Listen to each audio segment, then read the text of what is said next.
ever think in your life you'd be an action star? No, I didn't. No, I never imagined it. And the only thing I would say is I've never stopped training.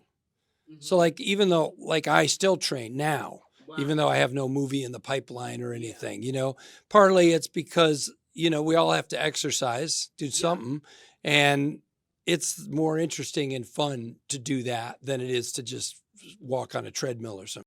And not to mention that I get to do this training with my friend Daniel Bernhardt, who's become my friend from Nobody and all these films. So no, I didn't imagine it, and I enjoy it too. I like it. It's fun. So Derek sent me a couple stories that he had outlined roughly, and I said that's the one with the mystery aspect to it and a little bit of comedy, because Normal is set in a small town in America. Town's on hard times, but somehow they have money. Yeah. Doesn't quite make sense. And my guy is meant to be there briefly and discovers their secret. And everything explodes. So I like that for that story dimension, which a lot of action films don't have that. Well, the interesting thing too is when we had the treatment for a while, but both of our bandwidth was crazy. And then when we decided to do it, it went fast. And when we Zoomed with Ben, about 6-7 minutes in, I think I told you this, we're texting each other going, dude, I love this guy. Like, cause he wasn't tearing everything apart. He was actually building off of the. Yeah, but what he looked like on Zoom was you two going like this. So I thought I was screwed. You're so zen, Ben. But ultimately, too, what was fun about it is, and we repeat this all the time, is best idea wins, iron sharpens iron. But like, there'd be moments on set where Bob would have notes on a scene like 15 minutes before we're rolling, and Ben and I are used to this, and we'd get it ready, get to go. And then there'd be a couple of times where Ben would be at the monitor and he'd look over and he's like, did you see this movie? And we just start talking movies. And what we're trying to do is talk the thematic look and feel and appeal, and then be like, oh, cool. Yeah, let's give that a try, you know? So it was fun, man. It was hard. A great mix. And we were very lucky to find Ben Wheatley. And I do think it fits in his oeuvre. Oeuvre films.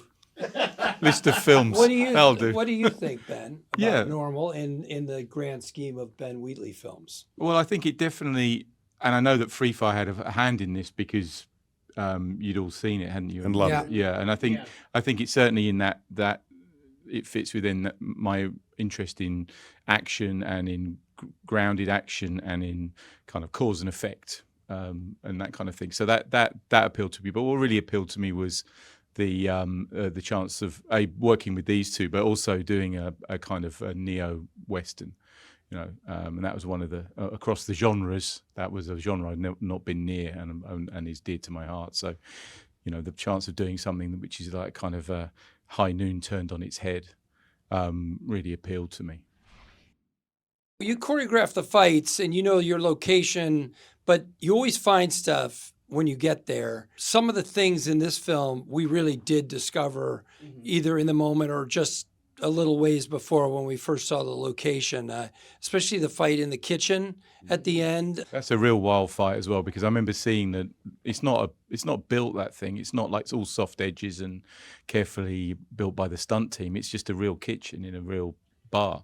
So that was slightly terrifying going into production, realizing we're going to have to stage a fight in that thing. But once we started going on it, it's given me confidence to say, well, you know, you don't need much of an area to stage something that can be really dynamic. But I would say too, in the screenplay, I tend to write more detailed because it's fun for me and it's fun for the reader. Yeah. And I'll also say by the time it gets to Ben, to production, to the stunt guys and the choreographers and all those guys, it has to change. It will change, but it was still fun to read, and it gives them the energy. And the other element too is we have a lot of fun, like not Rube Goldberg, but a little bit like That's How He Dies, where the humor is laying in the fact that it isn't the bullet that kills a guy; it's what the bullet hits that falls, and that kind of stuff. A lot of that is in the script, but it's something that we all designed together. And there are times too where, what was it in the hardware store? The original kill in the script, when they were running through it, he was like, yeah, this is a horror kill. Like, this feels, and then we ended up doing the mop, and that ended up being just a funny, like, audience going, oh. So Steve McQueen, and he also has a little bit of Rutger Hauer, where there's this stoicism, but there's kind of also the humor and the soul behind it. Yeah, And he's taking the sadism out of it, isn't it? It's much more. There's much more empathy and all this stuff. I think and that was a line that we were very interested in making sure that was represented, so it doesn't become too much, and that's what, speaking to the thing in the hardware store, that was the discussion of just going, oh, this is murderous, what we were planning to do, let's bring it back and what would be the slightly less murderous and sadistic version of that.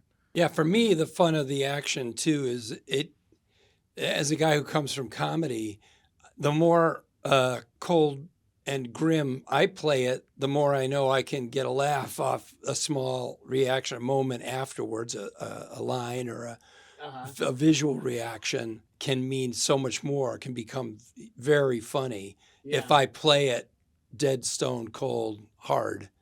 And that's fun.